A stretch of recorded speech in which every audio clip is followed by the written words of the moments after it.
limitada vida social nunca le dio ocasión de frecuentar personas que fuesen iguales a él. En cualquier caso, esta circunstancia le permitía ser entre sus relaciones el dominante, el mentor y consejero. Solía referirse en broma a sí mismo como el abuelito, incluso con sus tías. Tenía necesidad de verse a sí mismo como la figura de un padre. Lovecraft hizo lo que pudo para ampliarse y desarrollarse.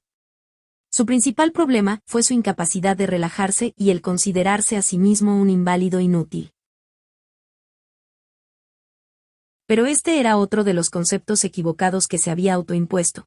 Sus amigos observaron que en los días festivos podía andar o trabajar tan bien como cualquiera, y que no mostraba ningún signo de fatiga. La biografía de Sprague de Camp aclara que Lovecraft era lo que Freud llamó un erótico anal, que significa sencillamente que era supersticioso, puntilloso y obsesionado por el detalle.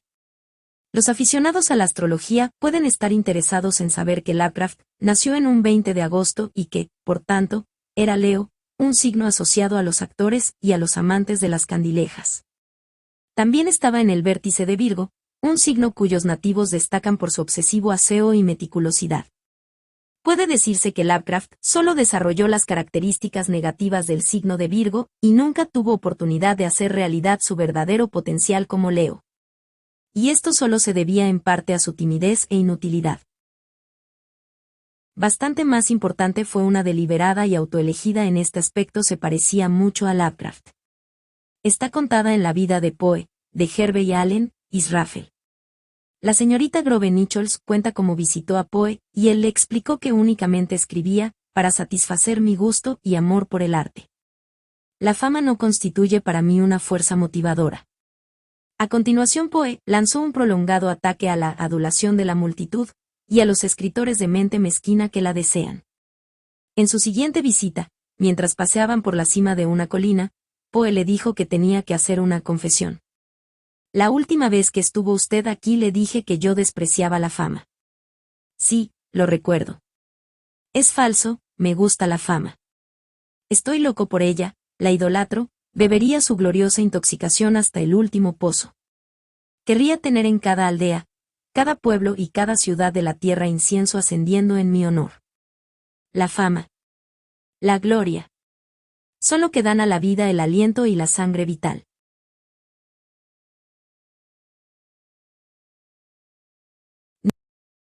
Ningún hombre vive hasta que es famoso.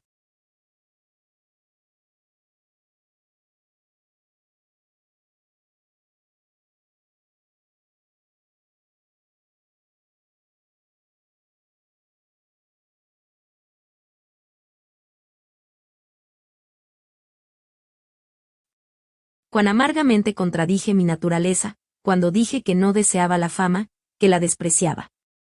Lovecraft, al igual que Poe, siempre adoptó una actitud magnánima con respecto a la fama, aunque en casi todas las páginas de su colección de cartas, se evidencia que sentía lo mismo que Poe. Era un Leo frustrado.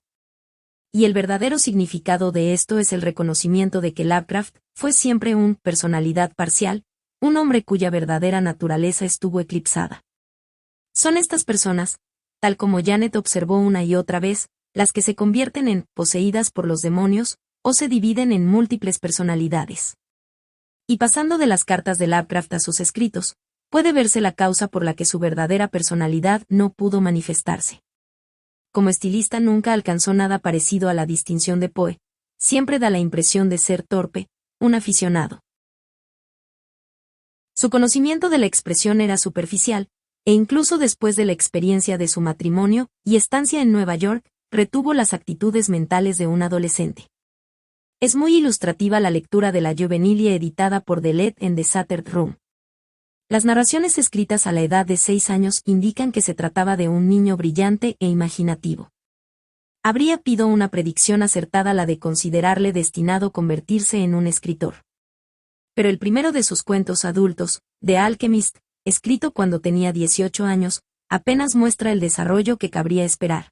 Podía haber sido escrito por un ingenioso muchacho de 12 años. Estúpido, gritó, ¿no puedes adivinar mi secreto? Es que no tienes cerebro en el que puedas reconocer la voluntad que durante 600 años ha mantenido la espantosa maldición sobre tu casa. Te digo que soy yo. Yo, que he vivido durante 600 años para mantener mi venganza, porque soy Carlos el Brujo. Parece como si Lovecraft se hubiese atrofiado tanto intelectual como físicamente a causa de sus años de fatiga mortal y letargo. Y cuando nos damos cuenta de que 10 años después aún escribía la misma clase de prosa absurda y agotada, queda bien patente una falta de recursos que le convertirá solamente en un torpe aficionado. Sprague de Camp describe un relato de 1919 como una pequeña fantasía flácida, y otra como un eficaz, aunque sobreadjetivado trozo de horror. Fue en el año en que Lovecraft descubrió los cuentos de Lord Dunsany, quien a su vez había estado influenciado por las fantasías del poeta William Morris. Durante un cierto tiempo, Lovecraft cesó en sus intentos de asustar a los lectores con sus arrebatos y ensayó una prosa poética y cantarina, que era una reminiscencia de lo peor de Tolkien. Por esto querría hablarme a mí mismo de Caturia, pero el hombre barbudo jamás me aconsejaría volver a la playa feliz de Zona NYL. A continuación el océano ya no me contó más sus secretos, y a pesar de que la luna brilló muchas veces llena y alta en los cielos, el barco blanco del sur no volvió nunca más. Pero al cumplir los 30 y aún unos años después volvió al horror, y escribió unos cuantos relatos aceptables aunque toscos, como The Lurking Fear y The Music of Ericsson. En 1924, Lovecraft se casó con Sonia Greene. Parece ser que fue la dama quien tomó la iniciativa, y la pareja vivió en Nueva York. El matrimonio se rompió al cabo de 2 años y Lovecraft volvió a Providence.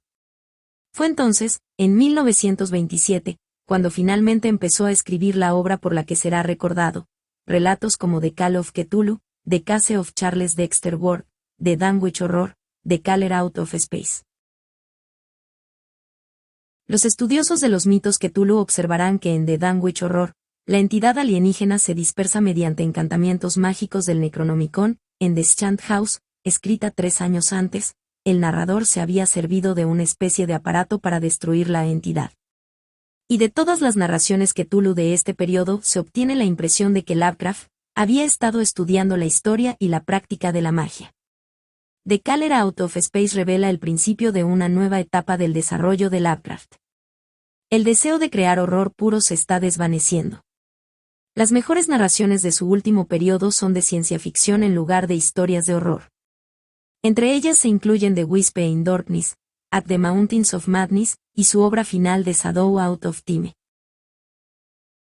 Todas tratan de la noción forteana de que seres de otras galaxias u otras dimensiones visitan nuestro planeta desde hace millones de años, y que aún es posible encontrar restos de sus civilizaciones. The Whisper in Darkness contiene la inquietante sugerencia de que estos alienígenas extraen cerebros humanos, los encierran en cilindros metálicos y los envían por todo el universo. Pero incluso esta noción es presentada de forma fragmentada, sin sus usuales intentos de hacer poner la carne de gallina al lector. Con la edad, Lovecraft estaba perdiendo la capacidad de horrorizar. Ahora deseaba evocar la inmensidad del universo, el misterio del tiempo y del espacio. Cuando escribí The Strength to Dream en 1960, estaba interesado sencillamente en las cualidades que Lovecraft comparte con todos los escritores imaginativos, el deseo de estimular al lector hacia una percepción más profunda de la realidad. Una vez identificado este denominador común, puede verse que no existe una diferencia fundamental entre Lovecraft y Hemingway, entre Theodore Dreiser y Jorge Luis Borges. Hemingway emplea un lenguaje llano, colonial, pero su intención es calmar al lector con una sensación de seguridad, de aceptación. Una vez alcanzada esta, el mensaje es áspero y espantoso, la muerte es la realidad última, la mayoría de emociones humanas son desilusiones, el hombre está solo en un universo vacío. Todos los escritores de ficción empiezan por el reconocimiento de que la conciencia cotidiana es trivial y limitada. La gente solo ve lo que tiene delante de sus ojos. El propósito del escritor es transmitir su propia visión de una realidad más amplia, por tanto más verdadera. Los elementos melodramáticos de las primeras novelas de William Faulkner, muerte, violación, suicidio y violencia, parecen tener poco en común con Lovecraft, pero su propósito es el mismo: conmocionar al lector con una bofetada en pleno rostro.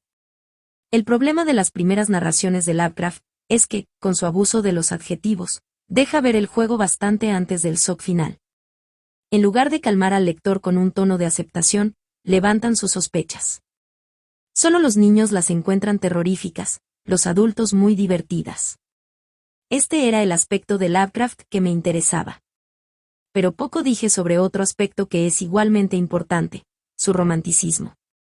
Lovecraft era un romántico en el viejo sentido de la palabra, el sentido que define a Keats, a Shelley o a William Morris. Si bien es verdad que detestaba el mundo moderno, esta versión solo era el aspecto negativo de su romanticismo. Como todos los románticos, estaba más interesado en un mundo cuya existencia pudiera sentir claramente, aunque su localización precisa se le escapara. Keats lo habría llamado el mundo de la belleza, Shelley el mundo del ideal. Sospecho que si Keats hubiese nacido en Providence en 1890, bien pudiera haber escrito ficción macabra en lugar de poesía sensual. En cambio, si Lovecraft hubiese nacido en Londres un siglo antes, bien pudiera haber escrito poemas parecidos a Sueños con la imaginería de Malory o Spenser. Más importante es aún identificar de forma precisa por qué los románticos sueñan en otros mundos. La esencia del romanticismo es un estado de relajación que parece explorar un mundo interior. Vivimos en el mundo de la realidad como un caballo dentro de su arnés, mantenidos siempre alertas por los latigazos del cochero. Y esto significa que estamos confinados en el mundo físico, atrapados en el presente. Lo interesante de los estados de relajación es que la mente deja de estar confinada en el presente. El cuerpo queda en reposo mientras la mente viaja. Y nuestros sentidos dejan de estar atados con la rienda corta. Puedo abrir una antología poética y evocar una sucesión completa de emociones entrando en cada poema con mi entera sensibilidad. Es como si alguien me hubiese dado una llave de un mundo que estuviese en el interior de mí mismo. En resumen, como si alguien me hubiese concedido un tipo de libertad casi desconocido por los seres humanos. Este es el verdadero ideal positivo de los románticos, esta extraña libertad. ¿Hasta qué punto es exacto describir como libertad el descenso a nuestro propio interior? Si estoy leyendo un libro de poesía, sería más exacto decir que estoy vagando por el mundo de los poemas. No estoy explorando el universo exterior, sino mi propia mente. Este mundo de poesía, o de ideas, es una especie de tercer mundo. El filósofo Karl Popper fue el primero en señalar que tiene una existencia independiente. Si una catástrofe atómica destruyese nuestras bibliotecas, y solo quedasen un puñado de seres humanos que sufriesen la pérdida de la memoria, la especie humana necesitaría miles de años en alcanzar su actual nivel cultural. Pero si las bibliotecas quedasen todas intactas, podrían conseguirlo en un periodo de pocas generaciones. El mundo que subyace en los libros tiene su propia e independiente existencia. Pero el tercer mundo también es una puerta de entrada a nuestro auténtico mundo interior. Puedo dejar un libro, mirar fijamente a través de la ventana y soñar despierto durante horas. Incluso puedo sumirme en un estado tal de paz interior que experimento una especie de revelación mística, como el héroe de la novela de Machen The Isle of Dreams, que era la favorita de Lovecraft. Curiosamente, esta obra, que Lovecraft consideraba como la mejor de Machen, no tiene ningún elemento sobrenatural. Y ahora creo que el lector empezará a ver por qué he dedicado tanto espacio a hablar sobre el impulso romántico. No se trata solamente de una cuestión de escepticismo, ni incluso de autodesarrollo ordinario. Se trata de una exploración de un reino de libertad desconocido. Cuando pienso en estos estados de deleite que experimento al leer poesía o escuchar música, puedo imaginar fácilmente un grado de libertad bastante mayor, la exploración de nuevos planos de existencia en mi interior. El punto de vista básico del romanticismo es considerar potencialmente al hombre como a un dios, dependiendo su evolución de la capacidad que tenga para explorar este nuevo reino de libertad interior. Es posible que estemos equivocados al concebir la evolución en términos físicos, en la evolución de la ameba al anfibio. Este desarrollo es infinitamente lento.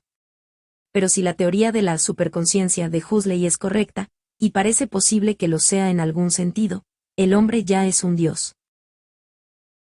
Su problema consiste en explorar la jerarquía de los propios yo. Y todo esto significa que puede ser un error considerar a Lovecraft meramente como un escritor de ficción macabra. Era un auténtico, marginado, romántico, y su obra debería contemplarse como un intento de evolución personal. como todos los hombres de genio, porque creo que sin duda poseía un cierto grado de genio, buscaba instintivamente lo que necesitaba. Desdichado y desplazado en el mundo real, llevó a cabo intentos para provocar estados de visión interior tal como hizo Mack en aquella tarde en Gray's Inn. Hemos visto que las fuerzas internas de Machen respondieron a la llamada y manifestaron su existencia. La evidencia de los cuentos Cthulhu indica que a Lovecraft le sucedió algo igual. ¿Por qué será que el mito tiene un atractivo tan poderoso y, en cambio, el Pegana de Danzani y el Poictesme de Cavell han sido más o menos olvidados? Es porque el Cthulhu y los grandes antiguos pulsaron de algún modo una cuerda más profunda. Parecen surgir de aquel yo con memoria secular, con el que Yeats parecía haber estado en contacto a través de los símbolos. Ahora bien, si Lovecraft hubiese sido un estudiante de gnosticismo o cabalismo, todo esto no sería demasiado sorprendente. Los gnósticos creían que el mundo fue creado por una especie de demonio, y que el universo es una gigantesca prisión. El problema del hombre consiste en rechazar este universo material y volver trabajosamente hacia Dios. La tradición gnóstica está estrechamente relacionada con el misticismo judío Merkaba, o trono, en el que el místico se esfuerza en alcanzar el trono carro de Dios pasando a través de una serie de antesalas celestes. Cada una de estas tiene un guardián del umbral, y el místico tiene que combatir estos demonios con varios sellos y nombres sagrados. La tradición de la cábala se deriva tanto del gnosticismo como del misticismo Merkaba. Su base es la creencia de que, tras su pecado, Adán dejó de estar en unión con Dios bajando a través de 10 planos inferiores de conciencia a un estado de amnesia total. Su problema consiste en volver a subir a través de los 9 reinos que hay por encima de él, como el protagonista del cuento que debía escalar el cielo subiendo por la Judía. Pero el cabalismo es algo más que una forma peculiar de misticismo judío. Podría contemplarse como la base de toda la magia occidental. Estos otros planos de la existencia son, por ejemplo, los reinos que los adeptos al amanecer dorado trataron de explorar mediante el símbolo y el ritual. Son los planos de nuestro ser interior, y en Mysteries he indicado tanto su estrecha correspondencia con la noción de una escalera de Jous como con el reconocimiento de Jung de los diversos niveles del inconsciente. El punto que Kenneth Grant continúa tratando a través de los libros de su notable trilogía trifoniana, The Magical Revival, Aleister Crowley and the Hidden God y Cults of the Shadow, es el de que Lovecraft solo puede ser comprendido correctamente dentro del contexto de toda la tradición del misterio. En su libro sobre Crowley, Grant habla de las experiencias ocultas disfrazadas de ficción de Lovecraft, y dice que su poesía revela la fuente de sus visiones, la intrusión de fuerzas que están completamente de acuerdo con los arquetipos, símbolos, que Crowley mantuvo vivos al estar en contacto con una entidad transmundana. Está particularmente fascinado por el concepto de Lovecraft de otras dimensiones más allá de nuestro espacio-tiempo, y los poderosos seres que son los guardianes del umbral que hay en nuestro mundo, y esos otros planos. Finalmente, en su estudio más amplio de la tradición del misterio oscuro, Night Side of Eden, Grant hace referencia una y otra vez a Lovecraft, señalando las similitudes entre los mitos de Lovecraft y las tradiciones mágicas orientales y occidentales. Y hablando del novelista Sax Rohmer, que fue una vez miembro del Amanecer Dorado, escribe, Rohmer, como H. P. Lovecraft, tuvo experiencia directa y consciente de los planos interiores, y ambos establecieron contacto con entes no espaciales.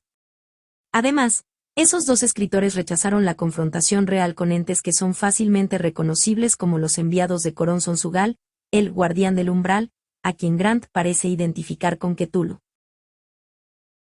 Las máscaras de estos entes llegaban a tener el don de una claridad tan grande, que ni Rohmer ni Lovecraft fueron capaces de afrontar lo que se escondía debajo de ellas.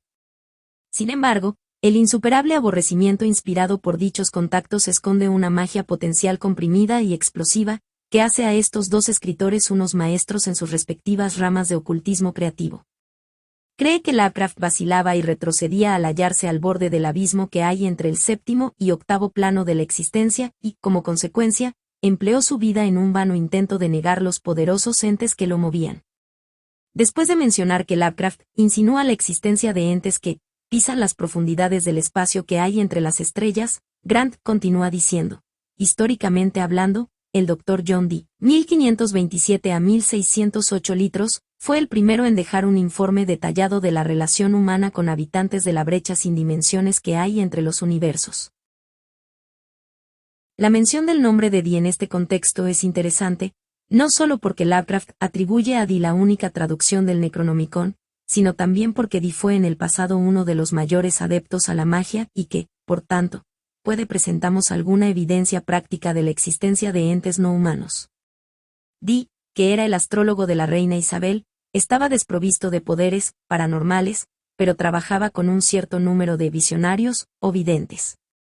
El más inteligente de estos era un tal Edward Kelly, un irlandés que era una especie de granuja. Sin embargo, parece haber sido lo que hoy en día se llamaría un medium. A través de la mediación de Kelly, que probablemente miraba un cristal o un vaso de agua, Dee mantuvo largas conversaciones con espíritus y las registró en varios centenares de páginas. Lo interesante del caso es observar que en aquella época, en la década de 1580, nadie había oído hablar nunca de lo que ahora se llama espiritismo. El espiritismo empezó en el siglo XIX, cuando en la casa de la familia Fox en el estado de Nueva York, fueron frecuentes los ruidos y golpes secos, y el espíritu se identificó a sí mismo como un vendedor ambulante asesinado. Las excavaciones realizadas más de 50 años después descubrieron un esqueleto y una caja de buhonero junto a las paredes de la bodega. En la actualidad parece bastante claro que Dee y Kelly hicieron lo que innumerables mediums han hecho desde 1848, cuando los golpes secos se escucharon por primera vez. Los entes que se comunicaban a través de Kelly no se identificaban como espíritus de muertos, sino como ángeles y otros diversos espíritus, aunque esto puede haber tenido algo que ver con las esperanzas del propio Dee. Por ello no puede haber duda de que, existan o no los espíritus, el inconsciente humano juega una parte importante en la fenomenología de los médiums. Yo mismo he llegado a la sospecha de que la mayoría de espíritus son entes incorpóreos, aunque tampoco son lo que ellos dicen ser. Podría tratarse de embaucadores y estudiosos del mundo de los espíritus o, simplemente, delincuentes aburridos sin nada mejor que hacer que jugar con los crédulos humanos. Pero como Kelly era sin duda un granuja, el sentido común sugiere que la experiencia de Dee debe contemplarse como no probada. Pero existe un importante indicio, una cierta evidencia, a su favor. Los espíritus declararon que proporcionarían una serie de invocaciones mágicas, o claves, en un antiguo idioma llamado enoquiano. El Book of Enoch es un libro apócrifo del Viejo Testamento que describe la forma en que los ángeles tuvieron relaciones sexuales con las hijas de los hombres y les transmitieron los secretos básicos de la magia y el ocultismo.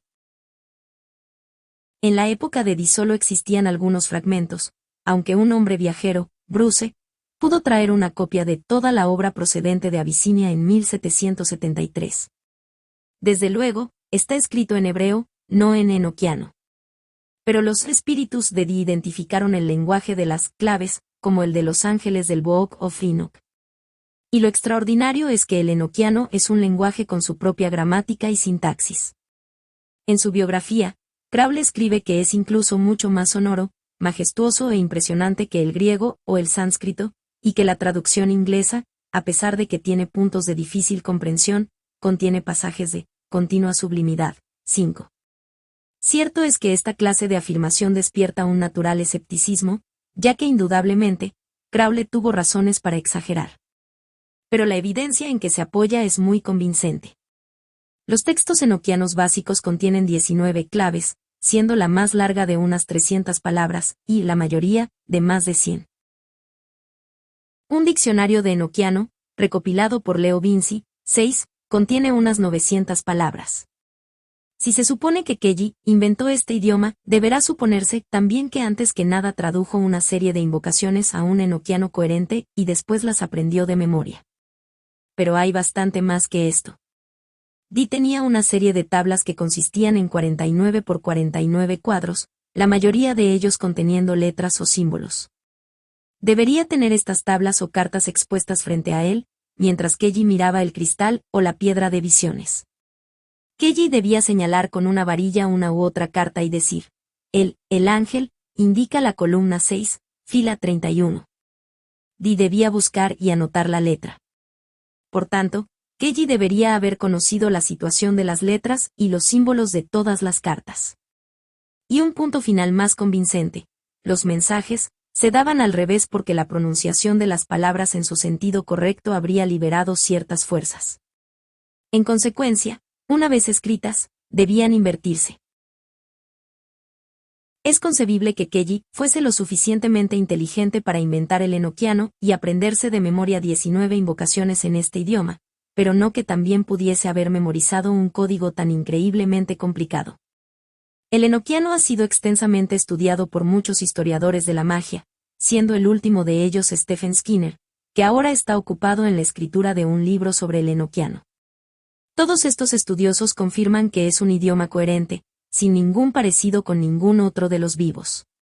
Como consecuencia, los ocultistas consideran el enoquiano como la prueba más convincente de que existen efectivamente entes inteligentes y que, además, existen de forma independiente de la mente humana.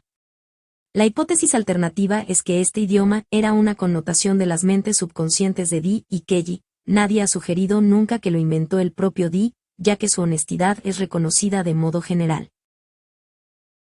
Y lo cierto es que no tenemos idea de las complejidades del inconsciente. Parece que no hay duda de que produce fenómenos, poltergeist, y de que puede ser el responsable de la mayoría de los mensajes espirituales. Pero es este caso, los mensajes no suelen ser complicados, a menudo incluso son infantiles. En cambio, el enoquiano es complejo. Puede suponerse que era un producto de la mente superconsciente de Dee o de Kelly, pero esta hipótesis no es ni más ni menos lógica que la suposición de que el idioma era dictado por entes incorpóreos. Todo esto puede dejarnos poco convencidos, pero por lo menos nos permite comprender por qué Kenneth Grant, que era discípulo de Crowley, puede sentirse tan seguro de que Lovecraft tenía algún conocimiento directo de los habitantes de la brecha sin dimensiones entre universos. Si el idioma enoquiano de Dee procedía de estos entes o de cualquier clase de espíritu, la suposición de que la extraña mitología de Lovecraft procedía de la misma fuente es altamente plausible. Y Grant ha argumentado este punto de forma convincente en su Night Side of Eden, que se refiere al lado oscuro del árbol de la vida. Permítaseme poner los puntos sobre las IEs. Lovecraft era un romántico, rechazador del mundo, no solo un soñador, sino un hombre llevado por un intenso odio al mundo real que le rodeaba. Creo que habitualmente realizaba alguna operación similar a la hipnosis de Machen, no conscientemente sino, como en estado de desesperación y agotamiento. Uno de los conceptos más importantes en magia es la verdadera voluntad. Los seres humanos raramente desean algo muy profundamente, pero cuando lo hacen, ponen en marcha una especie de voluntad que es bastante más profunda que la cotidiana. Esta es la voluntad que el mago intenta controlar. Un hombre que desea mucho algo, digamos a una mujer o la caída de un enemigo, puede dirigir esta voluntad de forma completamente inconsciente. Lovecraft no empleaba en gran medida su voluntad, puesto que era un soñador perezoso, pero periódicamente debía haber experimentado estados de angustia en los que su total rechazo del mundo circundante producía el efecto de despertar su verdadera voluntad. Debe tenerse en cuenta que para producir estos efectos no es necesaria una concentración sostenida, sino solo un modo particular de absorción. Puedo ofrecer un ejemplo de mi propia experiencia. En 1968 empecé a escribir un libro titulado The God of the Labyrinth.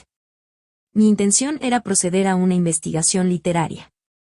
El héroe, Gerard Sorne, era el encargado de hacer investigaciones sobre un disoluto irlandés del siglo XVIII llamado Esmond de Nelly, al cual se le atribuía una notable obra pornográfica.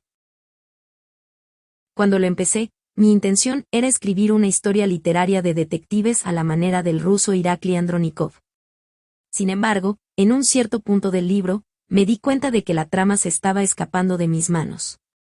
Lo que sucedía es que mi héroe estaba siendo absorbido cada vez más en su búsqueda por Esmond, hasta que el espíritu de Esmond empezó a mandar sobre él. Lo malo es que yo tenía la sensación de que Esmond también me dominaba. Desde luego sabía que no era un personaje real, porque yo lo había inventado, pero tenía la extraña impresión de que sí era real, y que estaba intentando comunicarse conmigo. Desde luego, ya trabajaba en detalle sobre las fechas, cosa necesaria porque había tenido varios encuentros con contemporáneos suyos como Rousseau y Boswell y necesitaba saber las fechas correctas. Había nacido en 1748 y participó en el Gran Tour Europeo a la edad de 17 años, en 1765. Hay un punto en la novela en que el protagonista descubre que está siendo dominado por Esmond. Va en automóvil hacia Dublín, desde el oeste, y tiene la sensación alucinatoria de que viaja en un carruaje, como si estuviese haciendo el camino con Esmond en el Grand Tour. Ahí entrar en Dublín, le parece ver Chapelizod Road tal como había sido 2 siglos antes. Se dispone a girar a la derecha por el Grattan Bridge, sintiéndose seguro de que es su última oportunidad para cruzar el río hacia Stephens Green. Ha olvidado que el O'Connell Bridge no se construyó hasta 1765. Llegado aquí se me ocurrió que realmente necesitaba un informe sobre cómo era Dublín en el siglo XVIII. En mi casa hay miles de libros, y estaba seguro de que debía haber algo entre ellos. Fui allí y busqué en la sección de viajes, encontré un libro titulado Dublin Fragments de A. Peter 1928. Lo saqué de la estantería y en la portada posterior había un mapa dibujado. Lo examiné y se me erizó el cabello. Se trataba de un mapa de Dublín y sus suburbios de J. Roque, lo tengo frente a mí al escribir esto, dedicado a George Putland y Escu, y corregido en esta época, 1765. Naturalmente, me proporcionó toda la información que necesitaba. Desde entonces, y hasta el final del libro, tuve la extraña sensación de la presencia de Esmond. Pero las coincidencias continuaron después de haberlo publicado. Recibí una carta de un escritor sobre temas de magia, Francis King, preguntándome dónde había obtenido tanta información sobre la sociedad secreta llamada el culto del pavo real. Estaba claro, decía, que esta era lo que yo indicaba como la secta del ave fénix, la sociedad sexual de la que Esmond, finalmente, se convierte en el gran maestre. Parece que proporcioné una interesante pista al mencionar que Edward Selden también era un miembro de ella. Selden, un hombre disoluto y pornográfico, era, parece ser, miembro del culto del pavo real. Pero Francis King estaba convencido de que él era uno de los pocos en Inglaterra que sabía que Selden había sido miembro del culto del pavo real, y deseaba conocer dónde había conseguido mi información. Tuve que contarle que la había inventado. La secta del ave fénix se fomentó por iniciativa de Borges. El nombre de Edward Selden aparece en la Bibliography of Prohibited Books de Pisanus Fraxi. Estoy de acuerdo que todo esto eran, probablemente, coincidencias. Solo puedo decir que en el momento en que empecé a tener la sensación de la presencia de Esmond, esperé de alguna manera coincidencias como estas. Y es posible que se hayan producido aún más, la mayoría de las cuales no recuerdo ahora. Posteriormente tuve una experiencia similar cuando estaba escribiendo de Calt, y tropezaba con retazos de información vital exactamente en el momento más adecuado. En una ocasión cayó un libro de la estantería y quedó abierto por la página que estaba buscando. Estoy inclinado a pensar que esta especie de sincronicidad está manipulada por la mente superconsciente. Cuando empecé a escribir Mysteries, estaba bastante seguro de que las coincidencias volverían a empezar, y así ocurrió, como si estuviesen haciendo cola. Con todo esto me resulta fácil creer que, una vez Lovecraft quedó absorbido por sus mitos Cthulhu, sus invenciones tomaron vida propia, obteniendo su vitalidad del inconsciente colectivo.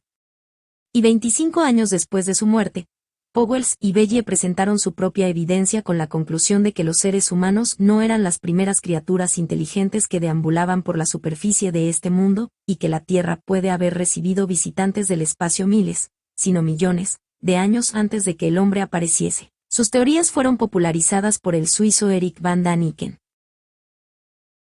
Y en libros con títulos como The UFO Menace y Why Are They Watching Us, los expertos en temas ovni han adelantado teorías sobre los alienígenas del espacio, que se parecen notablemente a las últimas narraciones de ciencia ficción de Lovecraft. Entonces, si Kenneth Grant está en lo cierto al creer que las invenciones de Lovecraft eran más verdaderas de lo que él mismo suponía, también esto ayudaría a explicar por qué sus tormentos de autodivisión se hicieron más, no menos, agudos después de The Call of Cthulhu. Se convirtió en un receptáculo de conocimientos ocultos, una especie de sacerdote, y a través de él hablaban otras voces que no eran la suya. Grant sostiene que la poesía de Lovecraft indica que se daba cuenta de ello, que estaba jugando con conocimientos realmente ocultos, no con fantasías. Pero si esto era efectivamente así, el conocimiento era intuitivo en lugar de consciente. Lovecraft continuaba pensando de sí mismo que era un escritor de cuentos sobrenaturales, un viajero que complementaba sus ingresos revisando el trabajo que comercializaban otros escritores. Crowley puede haber sido un personaje totalmente insatisfecho, pero, por lo menos, se veía a sí mismo como un emisario de poderes desconocidos. Aceptaba su papel de sacerdote. Lovecraft era un sacerdote totalmente insatisfecho que no creía en sus invenciones. Echó alguna de sus mejores obras a los cajones y se olvidó de ellas. Dijo a sus amigos que había decidido dejar de escribir. Retrospectivamente, puede verse que se trataba de un caso trágico de incomprensión y subvaloración de sí mismo.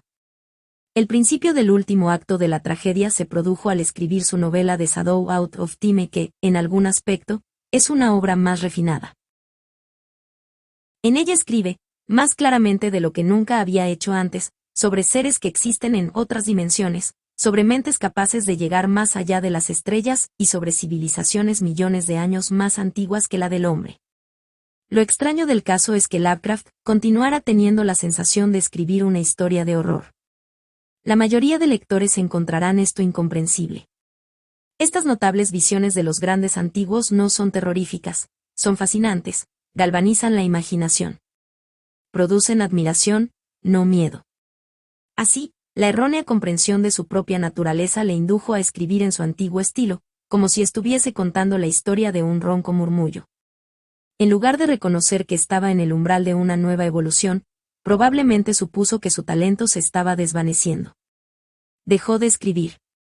Y en algún momento del mismo año, 1935, apareció el cáncer. A menudo se ha señalado que el cáncer parece estar asociado con la frustración. Un doctor de la Escuela de Medicina de la Universidad de Texas, Agustín de la Pena, incluso ha escrito un libro sugiriendo que el cáncer lo produce lo que él llama carga reducida de información, otro nombre del aburrimiento. No niega que los componentes químicos o víricos pueden jugar un cierto papel, pero también sugiere que existe otro elemento que está relacionado con el sistema nervioso central. La sobrecarga de información sobre el sistema nervioso central, cuando es excesiva para poder ser atendida, evita la formación de cáncer. El Dr. Pena cree que la depresión y el aburrimiento pueden conducir a la formación de cánceres que se extienden rápidamente. Cuando el déficit de información llega a un valor crítico, el sistema nervioso central envía una señal no específica a los lugares más somáticos de la estructura, indicando la necesidad de novedades o de información. La carcinogénesis, formación de cáncer, es la forma en que el cuerpo proporciona menor que novedad informativa mayor que. Desde el punto de vista físico, Lovecraft estuvo la mayor parte de su vida en un estado de carga de información reducida. Pero su imaginación le proporcionaba las novedades. Aproximadamente a partir de 1930, aseguraba periódicamente a sus corresponsales que iba a dejar de escribir porque no tenía nada más que decir, aunque continuaba obligándose a hacer el esfuerzo. Finalmente, en 1935, dejó de escribir y empezó el cáncer. Dio principio a The Shadow Out of Time en noviembre de 1934 y la terminó a principios de 1935. Sprague de Camp habla del febrero de 1937, más de 2 años desde que aparecieran los primeros síntomas. La cita es suficiente para deducir que hay una correlación entre el final de la narración y el principio de la enfermedad. Si Lovecraft hubiese consultado a un doctor dentro de los primeros 6 meses de su enfermedad, habría habido tiempo para operarlo, pero finalmente, cuando se le diagnosticó cáncer de colon en marzo de 1937 era demasiado tarde, puesto que se había extendido por todo el tronco. Murió 5 días después de ser admitido en el hospital. Todo esto me remite al presente libro y a la forma en que se produjo. En 1967, L. Sprague de Camp, que entonces estaba trabajando en su biografía de Lovecraft, visitó la India y el Oriente Medio junto con el novelista de ciencia ficción Alan Nourse. Estaba recogiendo material para su libro Great Cities of the Ancient World. En Bagdad se reunió con un miembro de la Dirección de Antigüedades de la Administración General iraquí, con el cual había mantenido correspondencia, y estuvo algún tiempo con él visitando lugares arqueológicos. cuando el funcionario iraquí se enteró de la proyectada biografía de Sprague de Camp sobre Lovecraft, cuyas obras son bien conocidas en Oriente Medio, reveló que estaba en posesión de un manuscrito, probablemente interesante, el cual estaba escrito en un antiguo idioma relacionado con el árabe. Incomprensiblemente, el primer impulso de Sprague fue rechazarlo porque no era un erudito en árabe, y pensó que un manuscrito como aquel no le sería de utilidad. Por otra parte, la exportación de manuscritos, que podían clasificarse como material arqueológico, era contraria a la ley, y temía que las aduanas le confiscaran el que le ofrecía el funcionario. Además, este fue muy ambiguo con respecto a la obra. Parecía que únicamente deseaba decir que se trataba de un manuscrito mágico. El asunto se dejó correr, pero poco antes de que Sprague se marchase de Bagdad, el funcionario volvió a plantear el caso, esta vez indirectamente. Estaban comiendo en un restaurante, y Sprague de Camp y Alan Norse eran dos más entre los invitados sentados al aire libre bajo una marquesina. Frente a ellos había un profesor palestino de la Universidad de Beirut que, por una extraña coincidencia, estaba traduciendo My Strength of Dream al árabe. Sprague mencionó que éramos amigos, y seguidamente, la conversación pasó al tema de Lovecraft. Sprague le preguntó si era exacto traducir a la Sif como la demonología. Lovecraft cuenta que esta palabra la emplean los árabes para indicar el sonido nocturno de los insectos, creían que era el susurrar de los demonios. El palestina dijo que nunca había oído hablar de tal cosa, y en este momento, el funcionario de la Dirección de Antigüedades mencionó casualmente que la palabra se deriva del antiguo lenguaje acadio, y que lo había visto en la cabecera de un manuscrito que tenía en su oficina. Tratando de controlar su excitación, Sprague le preguntó si podía verlo, y el funcionario quedó de acuerdo en llevárselo a la mañana siguiente. Estaba escrito con tinta negra sobre pergamino oscuro y Sprague quedó desilusionado al comprobar que no era capaz de descifrar ninguna de sus letras. El funcionario dijo que estaba escrito en un idioma llamado diurano, que aún era hablado por unos pocos ancianos del pueblo de Duria, en la región kurda del noreste del Irak. Cuando Sprague le preguntó si el manuscrito estaba en venta, el funcionario le mencionó un precio que era elevado pero no desmedido. Sprague, bastante seguro de que, si fuese necesario, podría revender el manuscrito a la sección de antigüedades del Museo de Filadelfia, lo compró. Aparentemente no tuvo ningún problema para sacarlo del país. Una vez de nuevo en América, trató de hacerlo traducir, pero se vio frustrado.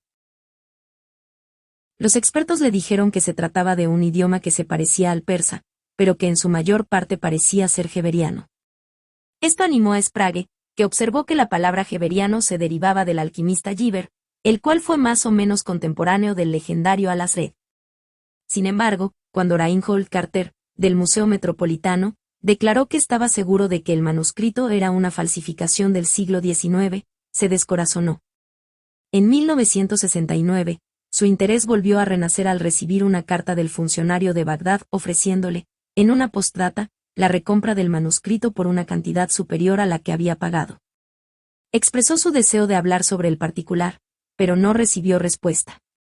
Otro corresponsal árabe le dijo más tarde que el funcionario había sido encarcelado por malversación de fondos del gobierno. En 1973, Sprague decidió publicar el manuscrito en facsímil, que apareció en el Owlswick Press de Filadelfia con el título de Al-Asif, el Necronomicon. En un prólogo, Sprague contaba la verdadera historia de la forma en que lo había conseguido, pero después pasaba a la ficción, asegurando que 3 eruditos árabes, después de haberse comprometido a traducirlo, habían desaparecido, y que esto se debía probablemente a haber susurrado las palabras mientras las escribían. De hecho, el verdadero motivo de la publicación de la obra era la esperanza de que algún erudito árabe se interesase por el misterio. Este es el momento en que aparece Robert Turner en el asunto. Turner es el fundador de un moderno grupo mágico llamado la Orden de la Piedra Cúbica, que actúa en Wolverhampton. La Orden publica una revista semestral llamada The Manelit. En el libro Ritual Magique in England, de Francis King, puede encontrarse un informe sobre la Orden. Al igual que yo mismo y que Kenneth Grant, Robert Turner se ha convencido hace tiempo de que los mitos Lovecraft no son simplemente una invención romántica, sino que se basan en una antigua tradición mágica, un patrón arquetípico que apoya y unifica la masa aparentemente sin conexión de datos mágicos y mitológicos. El señor Turner estaba convencido de la validez básica de la magia por muchas de las mismas razones que yo. Ingeniero de profesión, admite que lo que le condujo a interesarse por la magia y por la brujería era puramente un impulso romántico, una fascinación por lo misterioso e insólito.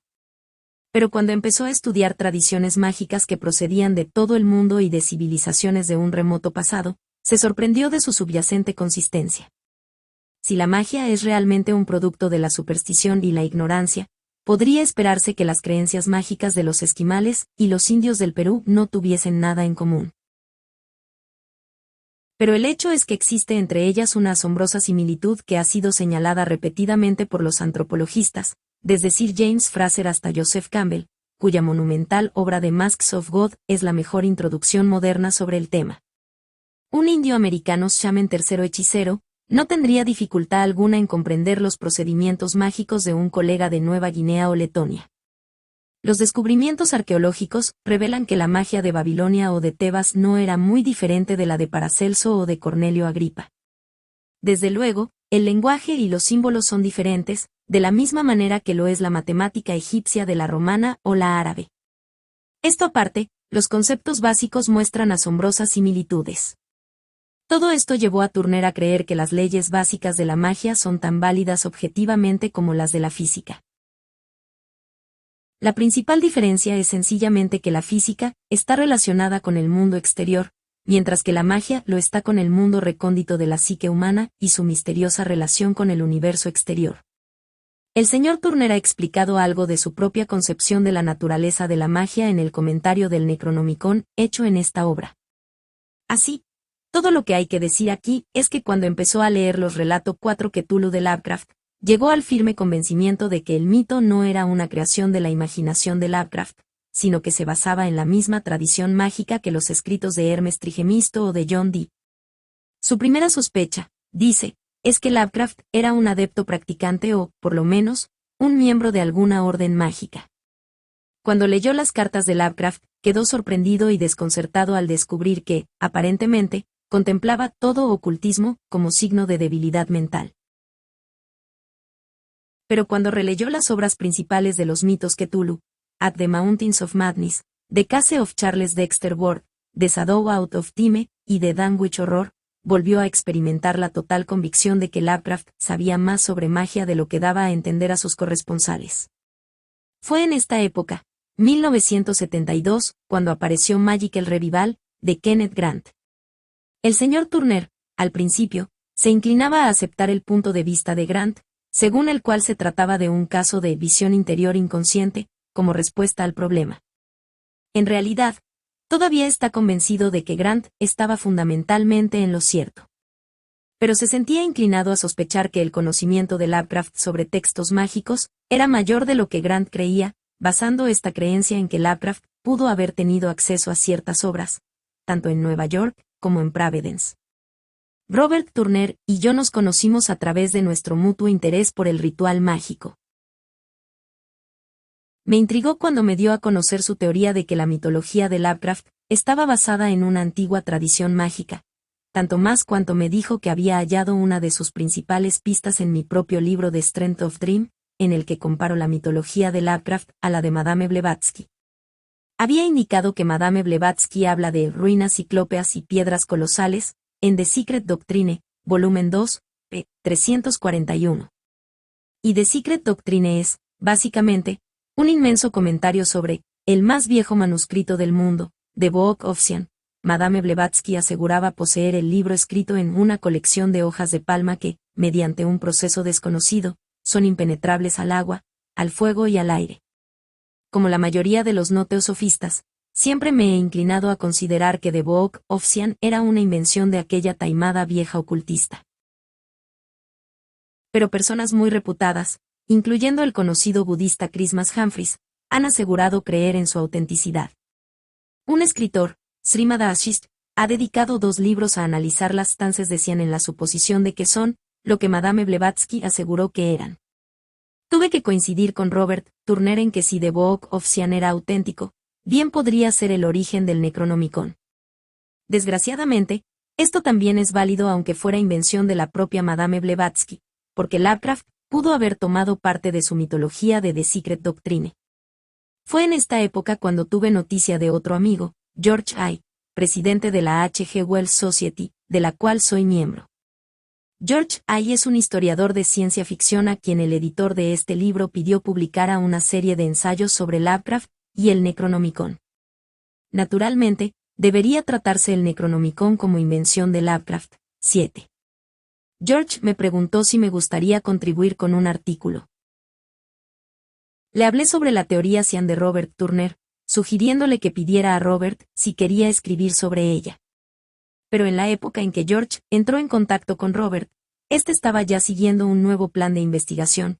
Lovecraft pudiera haber tenido acceso a diversos libros mágicos medievales como The Sword of Moses, lo cual explicaría el sentido de autenticidad de sus referencias a la magia. Esto, debo admitirlo, me pareció inverosímil. Creí que Robert se había dejado llevar por sus ilusiones hacia caminos erróneos. Al mismo tiempo, convine con George I. en que sus puntos de vista merecían un lugar en el proyectado libro. Sin embargo, nuestra primera y mayor ruptura tuvo un origen completamente distinto. En el verano de 1976 mencioné nuestro proyecto Lovecraft a mi amigo el Dr. Karl Tausk, del Instituto Tecnológico de Viena. Y Karl me sorprendió con la observación de que había oído que el padre de Lovecraft era un francmasón egipcio. Le pregunté dónde había obtenido esta información, pero se mostró muy ambiguo. Dijo que lo había oído por casualidad después de una reunión académica. Aunque había leído pocas cosas de Lobecker 6FT, tampoco había intentado saber más.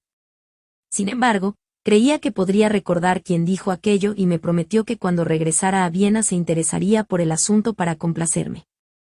Por fin, empecé a creer que podía estar sobre la pista de algo importante. Acababa de leer la biografía de Lovecraft por Sprague de Camp, y supe que no se conocía apenas nada sobre el padre de Lovecraft, Winfield Lovecraft, que murió de sífilis cuando aquel era solo un niño. Descendiente de ingleses, hablaba con acento inglés, Winfield Lovecraft era conocido entre sus amistades como el pomposo inglés. A los 35 años, se casó con Susan Phillips, hija de un rico hombre de negocios de Providence.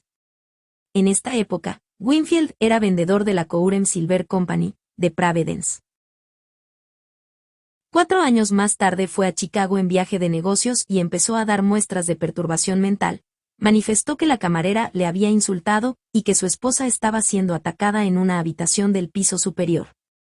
Fue declarado incapacitado legalmente e internado en un manicomio, donde murió 5 años después.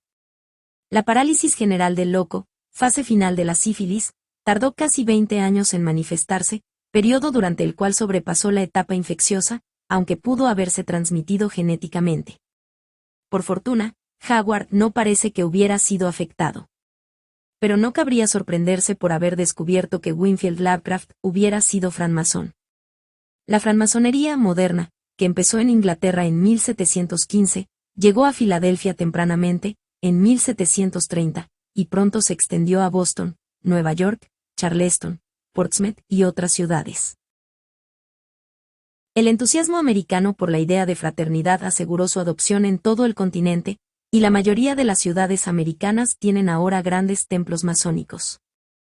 Así como la francmasonería europea mantuvo las tradiciones de sociedad secreta, la francmasonería americana se convirtió en un respetable club al cual se esperaba que pertenecieran los más importantes hombres de negocios. Como un historiador ha hecho observar, la francmasonería americana abandonó la idea de selectividad y adoptó la teoría de los números. Habiendo sido Winfield Lovecraft un próspero hombre de negocios que operaba principalmente en Boston, casi puede darse por seguro que fue francmasón. Pero la francmasonería egipcia es algo totalmente diferente. La mayoría de los historiadores están de acuerdo en que la francmasonería se originó en el antiguo Egipto. Los masones fueron un gremio de arquitectos de templos y de artesanos.